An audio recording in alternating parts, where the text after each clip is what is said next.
To fix critical error your Start menu isn't working. We'll try to fix it the next time you sign in. First, press Ctrl plus Shift plus Escape on your keyboard to open Task Manager. If Task Manager opens in the compact view, click More Details.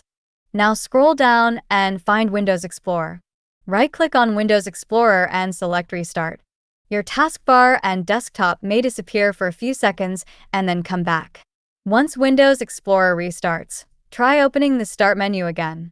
If the error still appears, click Run New Task. Type PowerShell, check Create this task with administrative privileges, and then click OK. Now copy and paste the following command. I have mentioned it in the description below. Press Enter and wait for the process to finish. While the command is running, you might notice some red error messages. That's completely normal in many cases, so don't close the window or interrupt the process. Once it's finished, restart your computer. After the restart, check whether the Start menu is working normally. Hopefully, this will fix your issue. If you still need help, you can contact us on our Instagram or Facebook page. See you in the next video.